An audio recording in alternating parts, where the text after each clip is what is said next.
Hello.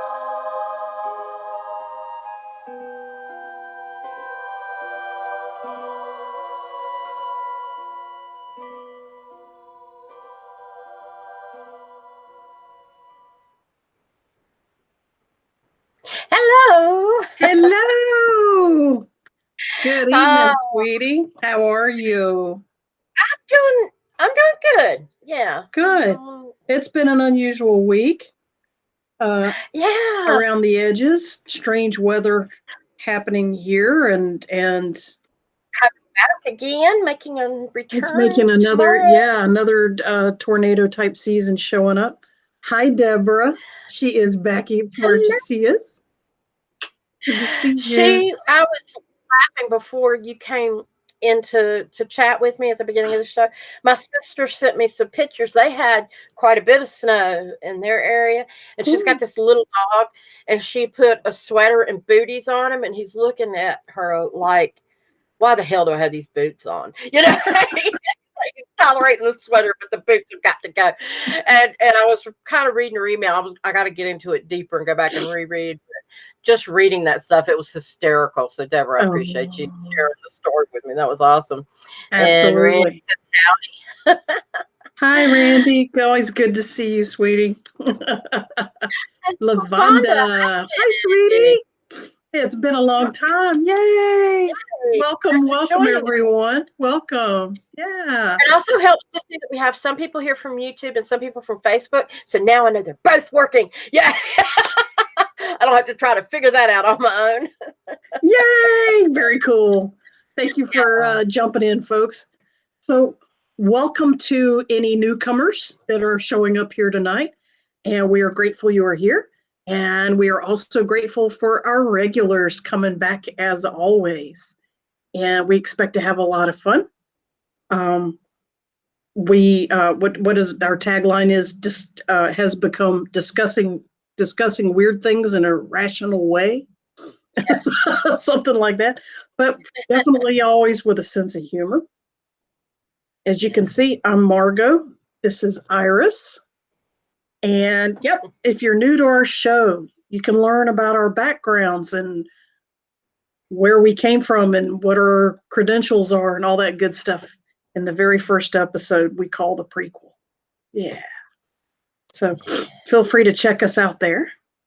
And this was Iris's brainchild. And we have been having fun for what, 27 episodes now? Yeah, this is around 28, 27, 20, 28? might be 24, 25. I'm not sure. I thought I've we got to got back and count. 26. Somewhere around in there. I counted and then I recounted and the number won't stick for whatever reason. I don't know. But hello, Daryl. Good to see you back. So yeah, awesome. So tonight our program is what's the best way to describe it? Our topic. It's acceptance. The topic is acceptance versus tolerance. Recognizing another person's differences shapes an identity.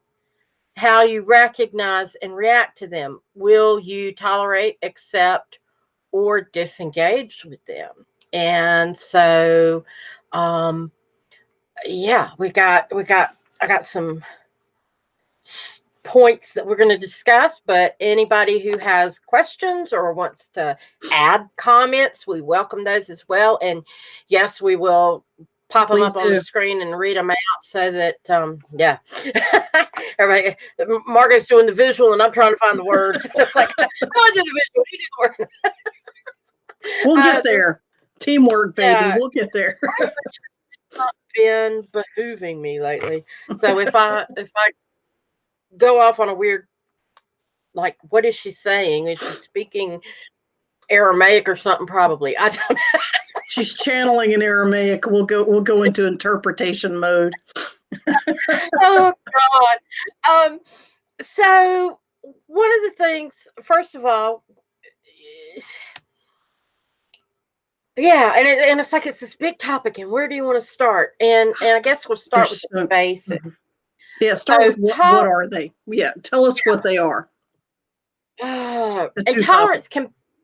tolerance is more of um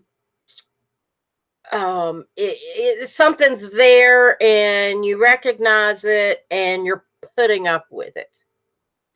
It's like I'm having to tolerate the neighbor's loud music, or um I can barely I have a low tolerance for certain prescription drugs, or I've got a high tolerance for pain.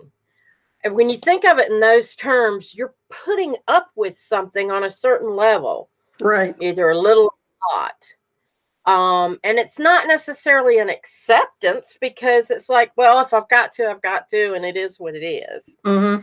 Um, It I'm not shows a gonna. level of disdain. Yes, It still and I was. smacks of disdain, just somewhere vaguely. It's almost Yeah. ineffable in that word, but tolerance, it has a shady, almost negative connotation. Almost, not quite. And I was even looking up stuff for this program. I thought, well, I'm gonna find some little quotes and things that we can share. And everyone I read, I mean, even Gandhi and uh, uh, the German with the hair, Einstein.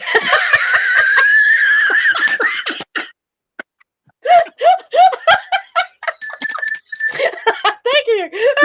You earned that one. The German with the hair. If you had said E equals MC squared, we all would have known what you meant. I got visuals going on. The words and letters are not coming to me for some I'm reason. thinking about the boxing promoter guy with the same crazy hair, but a different race. Don King. Don King. I'm thinking, pretty sure he's not entirely German, if at all. Oh God! But Yeah, anyway, Einstein, the guy with the hair and no shoes. Right. Yeah, That's what he's known for. Yeah, and the chalkboard with the E equals M squared. Yeah,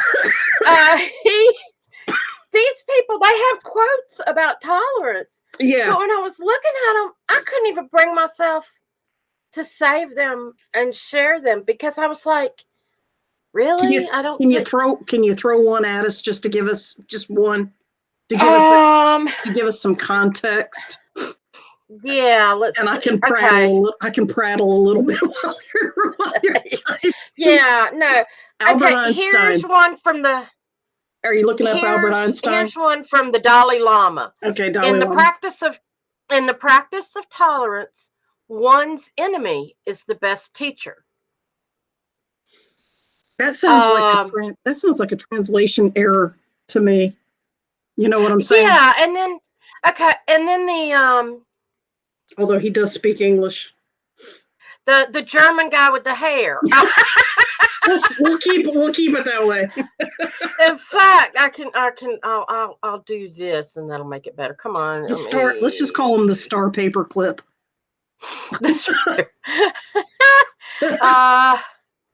An obscure reference there. Oh, wait a minute. I don't know can you see my screen? No, and it didn't flip for you. To white. You're turning pink, purple, and then white again. A little green. But the screen. Little green man. It's a cute little light coming at you. Okay, all right. Well, forget that then. I won't try to share the screen. But this is supposed to be. All right, we'll stop. This is supposed to be a quote on tolerance. But he says, everybody is a genius, but if you judge a fish by its ability to climb a tree, it will live its whole life believing that it's stupid. Right. And I like that one. I like it, but it doesn't really go. It doesn't really wrap around the tolerance issue that much. Right. It does now, here's one bit. That's interesting. Kennedy, JFK. Tolerance implies no lack of commitment to one's own beliefs. Rather, it condemns the oppression or persecution of others. it condemns the persecution of others. I don't see that with It tolerance. sounds like the speaker, whether it was actually Kennedy or not, because we've learned not to entirely trust media Yeah. right away. Well, and Abraham Lincoln told us not to trust everything the internet says. So. Yeah. I was waiting for that wrap up. Yep. So it sounds like whoever attributed to that was leaning hard on what we started with saying that tolerance has shades of negativity to it, but apparently some people lean hard on that, and you can. And for Western English speakers, your speech pattern, your inflection, how you say how you announce your level of tolerance shows you if you're trying to be charitable, or if you're really inconvenienced, annoyed, and just about ticked off and very disdainful. Okay. Yes. Yeah, that's we tolerate all belief systems, and they are warmly welcome here. Or we tolerate that BS when we need to, but really not so much. So context Daryl and found attitude. Daryl found an interesting quote. Tolerance is giving to every other human being the same rights you claim for yourself. And that's interesting. But That's when that's you leaning start, towards the light side of that word. yes. Yeah. And so, and I guess too, let me predicate some of this because I'll show this and then I'll put up a thingy later. This book, there we go. If the Church Were Christian, and it's by Philip Gulley. And I've got a little thingy I'll put across the screen in a minute. Banner. I saw him speak at a local church, and the local New Garden Friends. He was there a number of years ago, and it was really the first time that the tolerance versus acceptance came to light. And he said, I'm not giving an exact quote, but he said basically, when does tolerance become acceptance? When do we move from one to the other?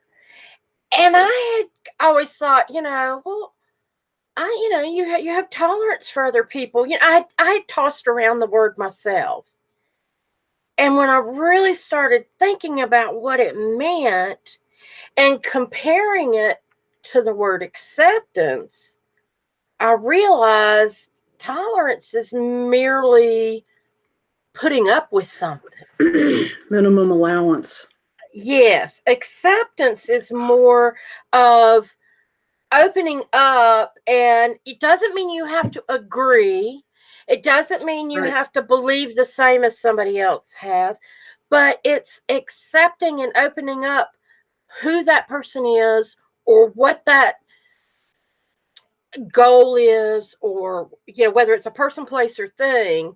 You accept it because you recognize its value. Right. There's value attached where there's can, not that value attached to tolerance. Tolerance is, well, I could take it or leave it. I think you hit upon it exactly. It's an indicator of value. And yeah, acceptance can be that has a value for you, not necessarily for me, all the way up to accepting it on both levels because it has a value for the speaker and the purveyor. Yes, yeah. Right. So, And so, like, and I love, Daryl's quote about the tolerance is giving every other human being the same rights you claim for yourself. And I think on a foundational level, that's true. But if it's acceptance, you're not only going to give them those rights, you're going to advocate. you're likely to advocate. Yeah. Yeah. And it's more than just tolerating. Yeah, right. Tolerating is no advocacy. Right. Is And because so, that's part of that minimum thing, right? yeah. And so when you think about the tolerance versus acceptance, acceptance, you're going to be more likely to embrace something or engage with something. Um, and you do, but you don't necessarily have to agree. Now, I did see, and I brought this in. This is a little list I saw, and it's the act. Acceptance is the act or process of accepting, or the state of being accepted or acceptable. I just love people that put the words in the definition. Drives me nuts. I was wondering if you caught that. Yes, but I didn't write this one. And then it says favorable reception or approval. And I think you can accept somebody even if, or accept a concept, even if you don't fully agree or approve. But there is a level of acceptance that means you believe in it or you agree. So, like, Right, right. if you accept the tenets of your church, then that would imply an agreement. I accept what the church says about XYZ. Well, okay, then of course you agree. But if I accept somebody for believing that a spaceship landed in their backyard, and rather than calling them a nut or whatever, and chances are I'd be the same one going, "Yeah, I saw it. That was cool." But that's a whole nother story. Hitch a ride. Yeah, exactly. Take me to the mothership, please. But where the other neighbors might be, going, "That dude's crazy," I would be going, "Accept him. I think it's wonderful. Let's." He's going to get you outside of your box. Yeah, yeah, exactly. Yeah.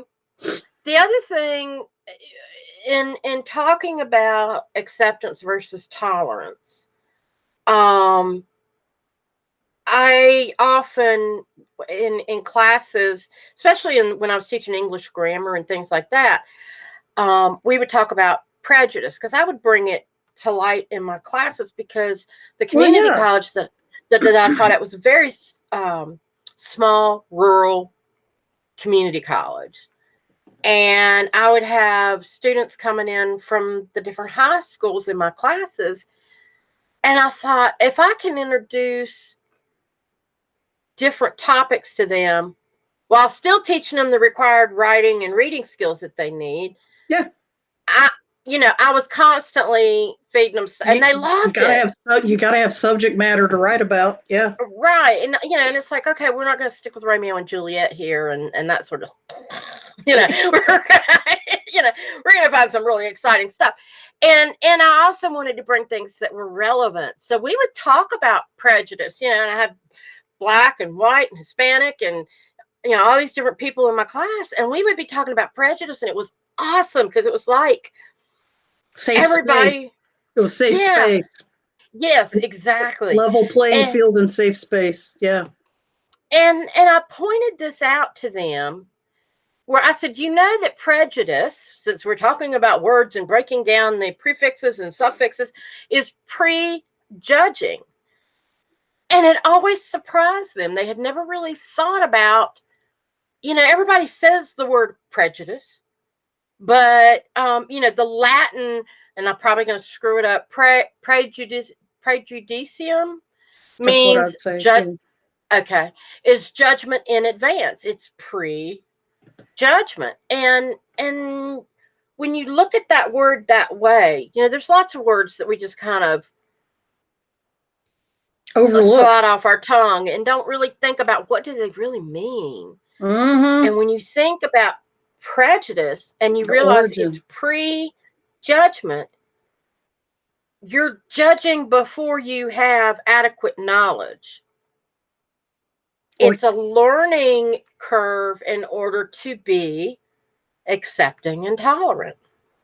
Prejudging before adequate evidence to support that opinion and or judgment. Yes, opinion / judgment. Yeah, you're making a judgment without sufficient evidence, or based on circumstantial. Right. Yes. Or based on one side. Opinion and judgment based on an opinion, which is my granddaddy always said, Didn't make him right. Granddaddy may have been old and he may have had some cute sayings, but it didn't make him right. Yeah, age. Yeah, age will get you up there, but it's not a guarantee of wisdom. Yeah. It'll get you up there, but it'll get you close. Yeah. Yeah, but And it's I not a mean, guarantee. Yeah. and my grandfather said things I wouldn't dare repeat. Look at me. Iris, you met my grandfather, didn't you? Russell Spear. Yes, I think no, that was Did he he was got? your Did he uncle. die? I No. did. I Did think he he? died before I met him. Okay. I knew David. Did you meet Mimi, my grandmother? Uh-uh. I David's didn't. mother. Okay, so you only met No, David. David was the only one that I ever Okay. saw. Okay. All right. Yep. Yep. Well, But I yeah. can only imagine from David what your grandparents were like.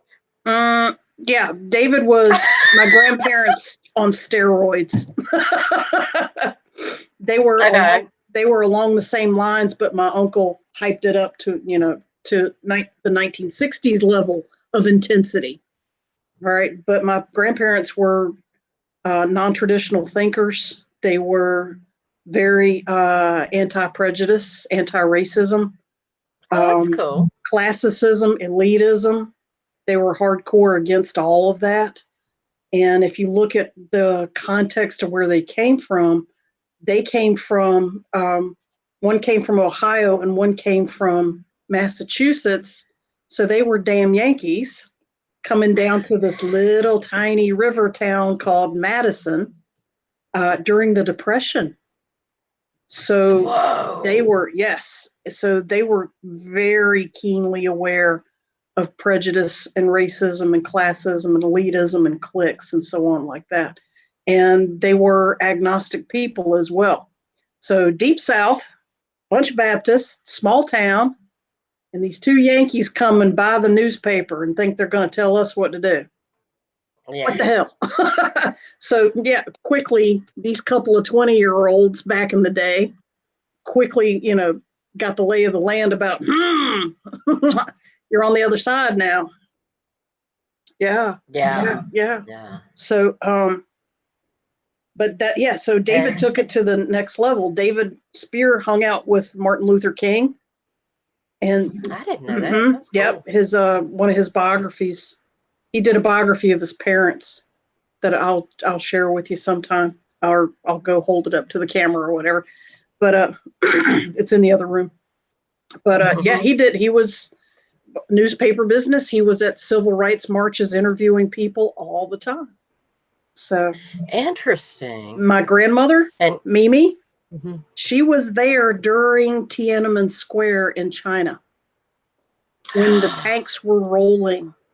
She was in there as a reporter, senior citizen, but she got special permission and she got in there. And I've got a whole long story to tell you about what she actually did when no one was looking. So you can see David's parents were, my grandparents were not milquetoast people. It have you? Is it? You've got everybody's curiosity up now. Can you not give us a little bit? You know what? This does tie into tolerance and acceptance. Um, if you're not familiar with Tiananmen Square in China, there were, just in a nutshell, some university students were starting to protest the oppression by their government, and they started demonstrating in Tiananmen Square, which was a big open flat uh, plaza area that had outside of the Forbidden City, which is where the military and the country's um, people in control leadership were inside of. Okay, there was a giant gate, huge wall for blocks and blocks around this giant plaza, and there were giant gates to let from the Forbidden City, which is basically a temple, and that opened out into there. All right, those gates stay shut all the time because Forbidden City means only certain people were allowed in. And the protest started, and the students sat down on the ground They wouldn't leave. The police tried to disperse them. They wouldn't leave. They sat down. They had signs, and they were sitting down along in a square around this giant, or a rectangle around this giant rectangle plaza that goes on for blocks and blocks. Palace at one end, nothing at the other. They weren't listening. They weren't dispersing. Tanks, the Chinese government brought tanks in through the Forbidden City gate. They opened the gates and sent out a whole line of Chinese tanks and this was on television. You could see this. It looked like it was an intimidation tactic. And there's a famous scene where one student actually came up and stood in front of the first tank, and the tank stopped, and the tank started moving, and the student just backed up and stopped, so the tank had to stop. And so there was a cat and mouse for a while in front of the camera, where the tank, he had his arms out. He was saying, if you're going to roll over me, do it in front of international television, you lousy bastards. It's basically what he was doing. But that didn't happen. I think eventually some police or something. So while that was going on, my grandmother was on a senior citizen tour group in China. Nobody knew this was going to happen. Okay, she happened to be there with a bunch of other senior citizens on tour. My grandfather was already dead. She was doing this with a bunch of other single seniors, and their guides and their tour group at their hotel got wind of the situation. They were in a hotel that was just a couple of blocks from Tiananmen Square, and they said, "Look, guys, you're Americans. Just to be blunt, it looks like the shit could hit the fan. We need to get you on airplanes and get you out of the country while we still can, in case there is a national shutdown on all air transportation, because we can't guarantee your safety if we go into martial law," which it looks like it will.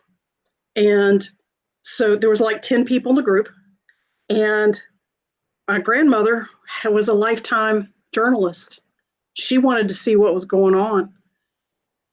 Her husband was deceased. Her grandchildren were grown up. She didn't owe anything to anybody anywhere. What did she have to lose? She said, "I want to stay and I want to see what's going on, and I will pay you to get me in there." And the guide was like, "Madam, you're a senior citizen. You're a lady. I could never do that." He was being Chinese polite. Yeah, Asian polite. Well, he was a host. And she said, "Nope. I don't have anything to lose. Come on, this is once in a lifetime history. If it happens, it happens." And a gentleman from the group who was also a tourist, her name was Mimi or Marion.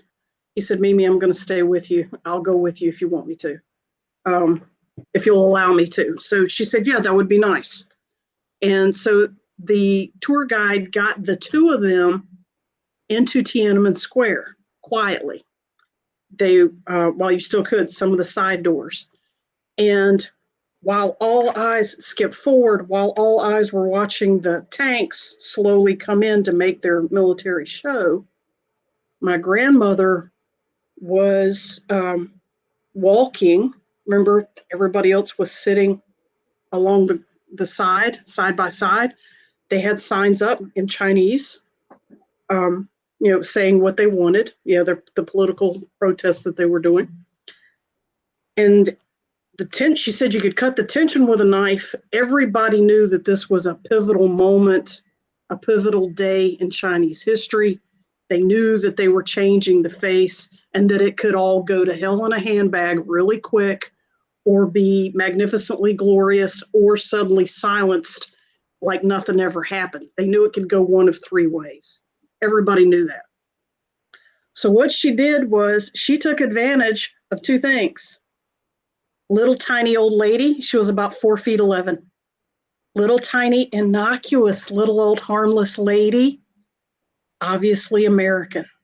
Okay, you can see it in her face. She was in her 80s, all right, 70s, 80s, so all white silver hair, tiny.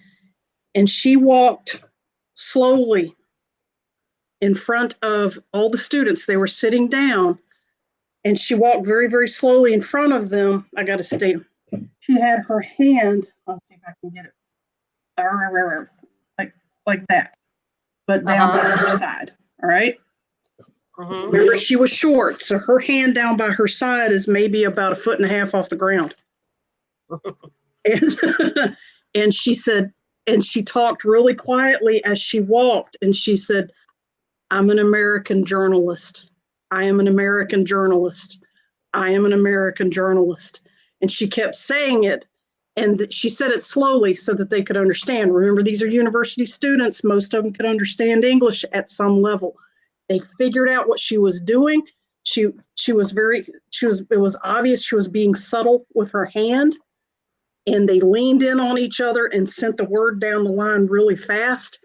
They all got out little pieces of paper and they started writing down their names and who their parents were and what city they were in and their phone numbers, because they knew they could die. And they were writing it on little pieces of paper, and when she got to them, they would stick it in her hand, and she would dump it in her pocket and put her hand and leave her hand sitting out, hanging down by her side. And she would just stick it in her pocket. And she went by and she got as far as she could. She said she got about 20 or 30 pieces of paper, and she couldn't go any further and feel. She was getting far away from her two companions, the Chinese guide and the gentleman that stayed with her. And she came back. So she just came back and collected a few more from the beginning people that didn't get to do it. But these people were writing down their names. And she kept them. And they were writing their parents' names. They knew. And some of them did not come out. We know that now. Some of them did not. But we don't know who they were. But you remember they had a Chinese guide. He could tell her what it said. He told her what they said. And she wrote an article. She wrote a series of articles about it for the Messenger. She was in retirement by then. You can probably dig it up. But she wrote I think she wrote a 3 phases, 3 weeks. I'm curious, did she do anything? Was she able to do anything with the names and stuff? Was she able to to give it to the guide to make calls? I was in grade school when this happened. Yeah. You can probably find those articles and find out what happened. Because she was a good writer, so you could see even more than what I just told you. But I was in grade school, and my family was a little bit protective, so they would talk over my head or send me away. Go outside and play while we do grown-up talk. Stuff like that. So, yeah. And I cannot imagine being in that situation. Can you imagine the energy on those papers? She was not an energy worker. She was not a spiritual person either. However, we know damn well she said that you could cut the tension with a knife. All right. So she was aware of the intensity of the situation, and she was aware of the magnitude of what they were saying and writing and doing. But I don't know. I wish I could ask her, what did this, I know you're not a spiritual person, but where did this, what did this mean to you on that level? And she could talk, she was very philosophical. She could, easily have been philosophical about it. Maybe David, my uncle, her son, he might remember.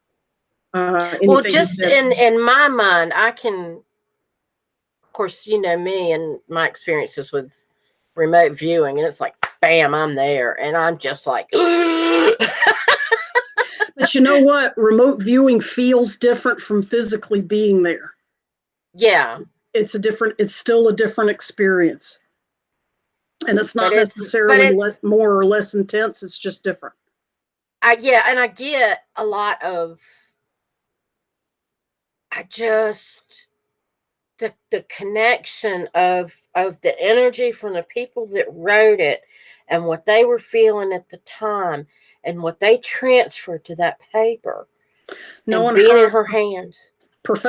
knowing her professional um, distance, Oh, like I know, and yeah, she wasn't a cuddly person.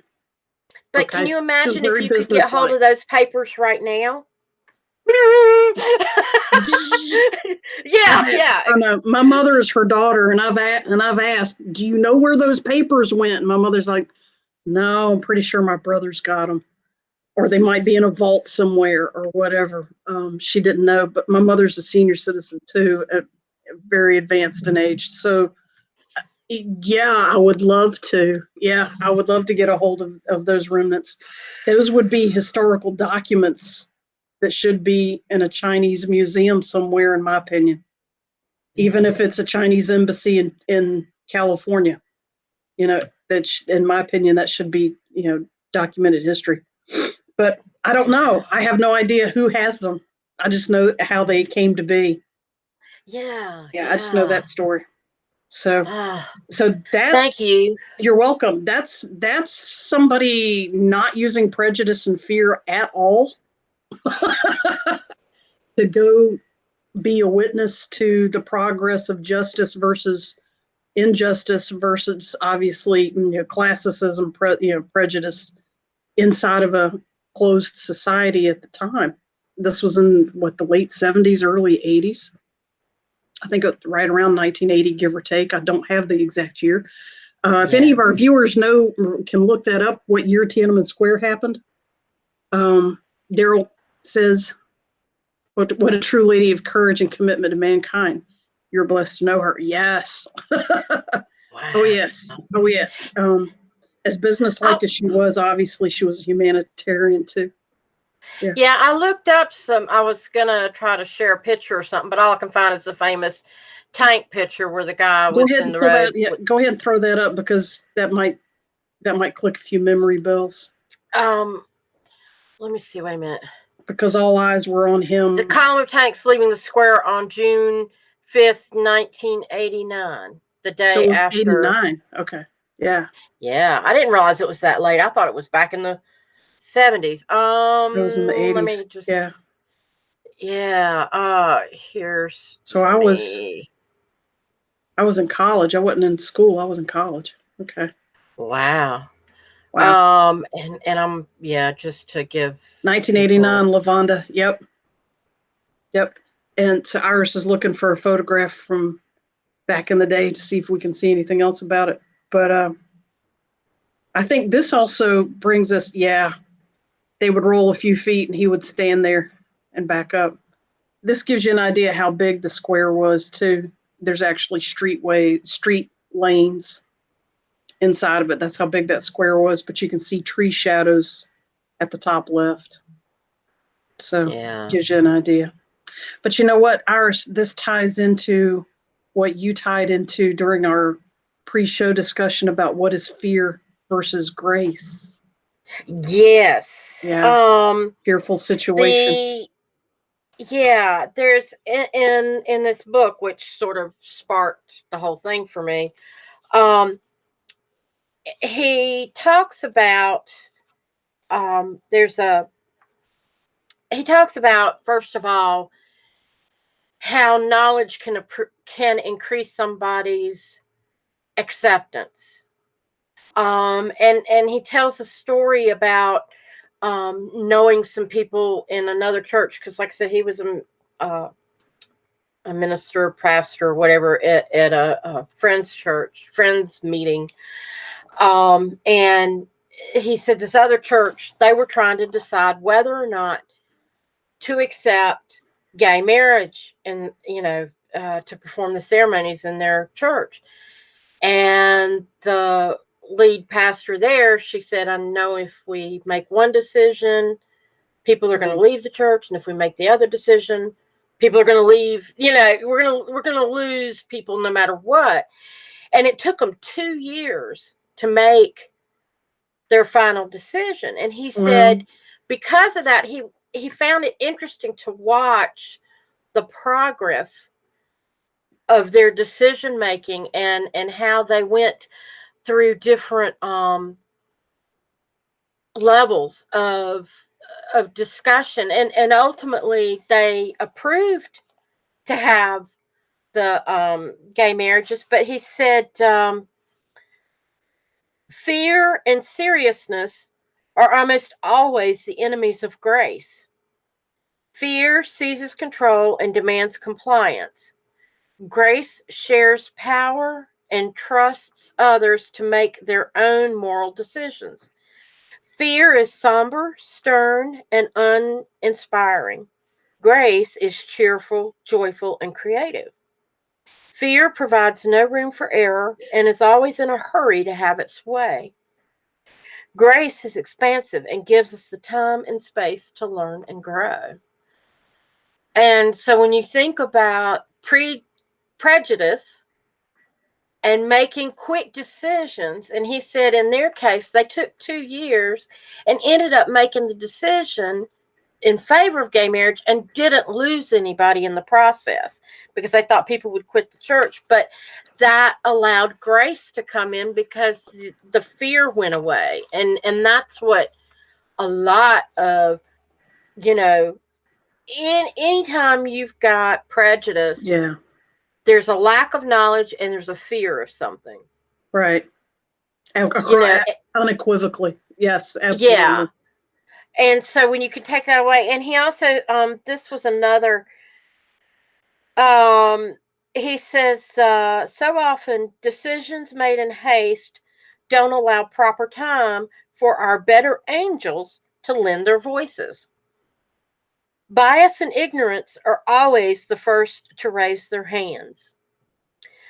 Our first reactions are often strident, unthoughtful, and even uncaring, springing from our prejudices and prejudgments, untempered by consideration and compassion. Time tends to make us gracious. It gives us the opportunity to view a given situation from other angles and perspectives. And yeah, I just, so to, Lavonda said that is a beautiful quote. Could it be shared later on the Facebook page? yeah, Absolutely, I you can. I can, you know, and the easiest way for me to do that, I'll just take a picture of the pages, give the guy credit, and post them up. Yeah, but I've got more stories about things my grandmother did. Happy to pepper it up and bring it in. I've got Scarface in Chicago. oh I've my got gosh. Sherwood Anderson in Paris. On and on and on. Oh yeah, we're gonna have to work Grandma into the top Yeah, yeah. conversation a Oh, lot more. absolutely. Yeah. Yeah. Marian Anderson, eventually Mimi Spear, had an interesting life for such a small town adulthood. Oh wow. She Yeah. really did. Her father was a famous person who was famous for shooting down prejudice by being one of the first American authors to widely and calmly write about homosexuality from within the person, in this case it was a man, from within the man's own thoughts and feelings. And the reader experiences what the gay man thought and felt and struggled and suffered through with his socially conflicted feelings of And who was that? around his homosexuality. That's Sherwood Anderson. That's her father. Oh. Okay. Yeah, and Wow. he hung out with some really weird, cool people in Paris during the 1920s, which was a heyday for that stuff. But there's backstory. I can famous name William Faulkner, Gertrude Stein. I can name drop all kinds of really interesting, strange people if you know their backstory. Yeah, the Chicago more cowbell. I love it.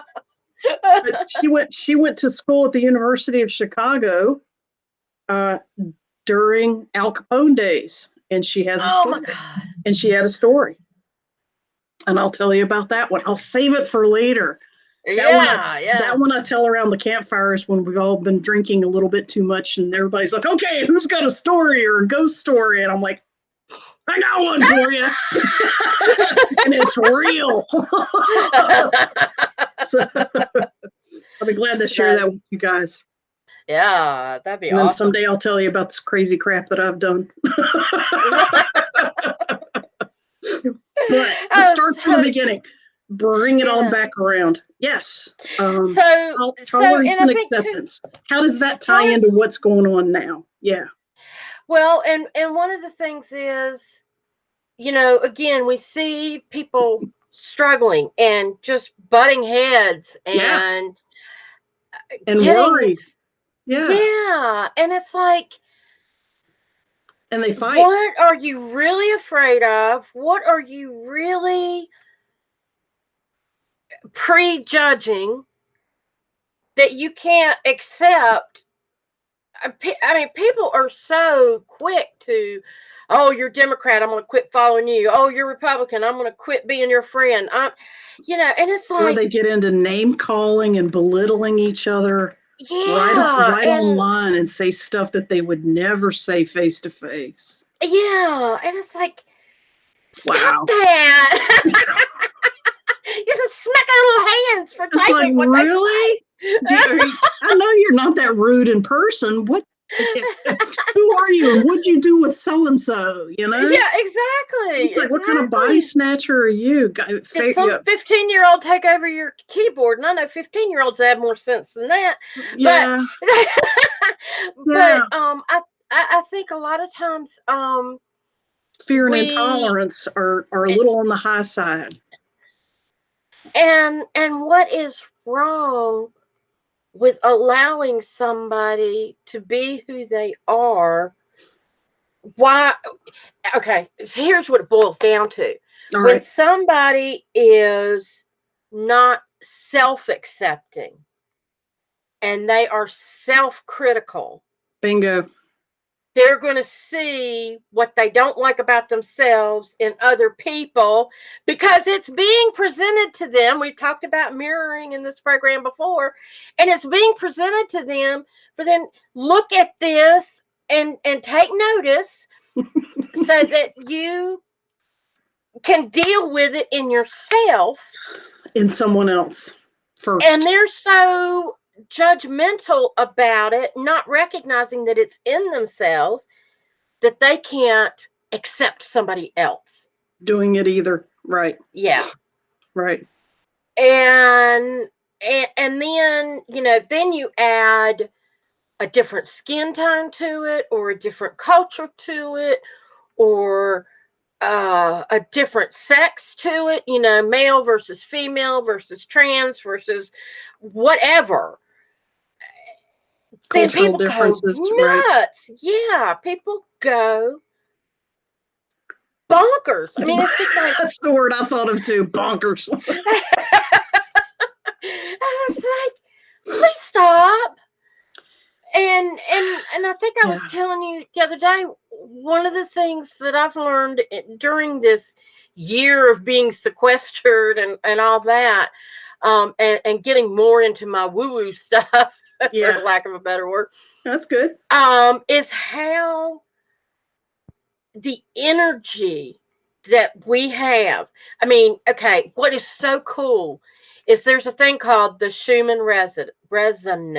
Schumann resonance. Look it resonance. up. Yes, it is real. It is real. It is scientific. That's right. We've mentioned this before, but write the word, because that's one of those crazy hair German names. Yeah, let's see. Okay, one of those crazy. It's SCHMANN. Schumann. There's a bunch of Germans in my family, so I learned how to spell all kinds of German. Let's see if this is it. There is, yes, that's it. Okay, Schumann resonance. There's a Schumann resonance Facebook page.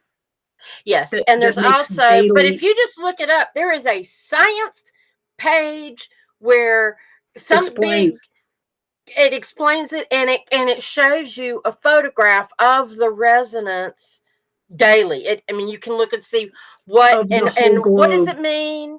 It of the means whole it's globe. the Yeah, of yeah, the of whole the whole globe. globe. It is the energetic imprint, the energetic Vibration vibration of the earth. of Okay. the earth and every single human living thing on it. So there Right. are spikes, such as 9/11 caused a huge spike in the energy to go up. And there are times when it goes down. But there's patterns, people. Go check it out and go look at Yes. what's happening right now versus a year ago versus 2 years ago. There's commentary And left and right because it's off the hook. and what's really cool is It's really I cool. know Margot's been involved in some of these too, but I've done a couple of like where they'd have these mass meditations Yeah. to bring love and peace And bring it to up. the world. And you go back and you look at what the Schumann resonance was for that time, and it's just, and they say that one person's positive energy Mm-hmm. can affect up to 5,000 people. So You when you and they realize, and they don't have to know about it. yeah, You don't have to and it's just, confess anything. Just be. it's, Just and be. look at Yeah. your grandmother in Tenement Square. You can cut the tension with a knife. Well, Couldn't stop her. imagine going in one person, like the guy in front of the tanks, and going, no, it's going to stop. And he had influence in that vibration at that time. Something, yeah, something moved him to make that statement and risk it all. And yeah, and so when we, hey Janine, so when we recognize that our energy, whether we're sitting in our house by ourselves, when we reach out through the ethers into our social media accounts or whatever, we're putting something there that is going to affect everybody that sees it. It's a And do you want that to vibration. be, yeah, do you want it to be positive or do you want it to be negative? And so acceptance and recognizing that you don't have to change somebody to affect their vibration. That's And right. you don't have to believe what they believe or do what they do, but merely recognize and accept the being that other people are, and that everybody is going through an individual life journey, but yet we're all in this together, and that we share, it's like this huge netting that the energy forms, and we're bouncing off it like a trampoline. A spider web. Imagine a spider web, and that bug hits it on the other side where the spider's sitting over here, and it's going, "Whoa! I felt that." Dinner Spiders can feel served. it. We can feel it. Yeah, Yeah. and we choose whether we're going to destroy and eat up our food, or if we're going to cut them free. Too big. Next one. Next one. Yeah, yeah. Right. Right. So it's like Pick it. You my choose your analogies. battles. No, no, it worked great. Great. Yeah. Choose your battles kicks in right there. Yeah. So But yeah, does hopefully, yes, acceptance and tolerance affect the Schumann resonance, which is a representation of, I shouldn't, maybe not a representation. It is a, uh, measurement. yes, it's a yardstick of the energetic health of the human existence on planet Earth, and um, acceptance in whatever definition that you tolerate Or be it accept. or accept. Exactly. Yeah, it can be acceptance is I'm okay, you're okay, and it's also okay that we're different, all the way to I'm okay, you're okay, and we're a lot alike, and that's cool too. Either way, you got a win-win situation, you just got to get in that pool. You just got to make the leap into it. Move, like you said in that beautiful cannonball. Yeah.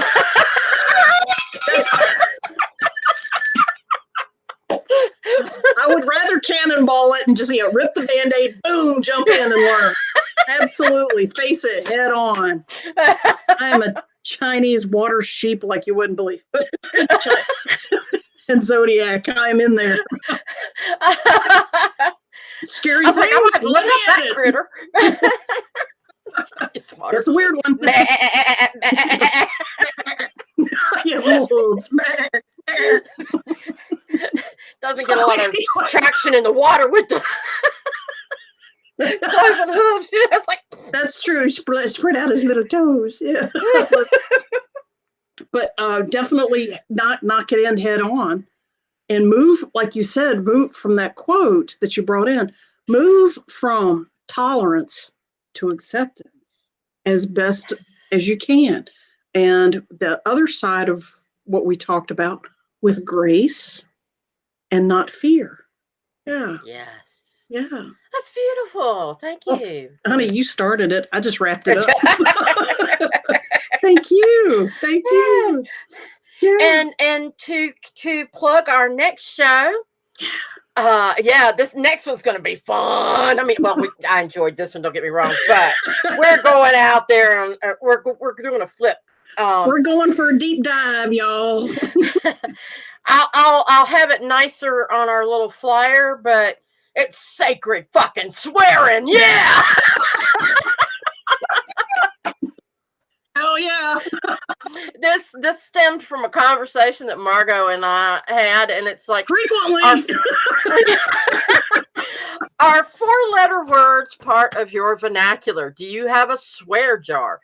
Quit guilting yourself into changing your speech. Sure, there's a time and a place, but sometimes the shit fits. And definitely. So 100%. We're going to have fun with swearing next week. Sacred swearing. Not just any swearing. Sacred swearing. And we'll talk about what that means next time. Yes. So, like, follow, subscribe, all that good stuff. Facebook, YouTube, Spotify, iTunes. You can find us all, Eyes of Indigo. And go to iriscarter.com and you'll find the commentary. Yes. The backstory and commentary written by Miss Iris herself, a wonderful writer. Glad we're entertaining and I'm so glad to have a great audience with us. Thank y'all so You are much. Welcome. Thank you, awesome. Thank you, everyone. Alrighty. Have a wonderful evening. We love you. Yes. Namaste. Thank you for joining the Eyes of Indigo with Iris Carter and Margot Ross Sears. Music is Arcadia by Kevin MacLeod of Incomptech.com, licensed under Creative Commons. Visit our Facebook page for broadcast details, www.facebook.com/Eyes of Indigo. Show is copyrighted 2021 by Iris Carter and Margot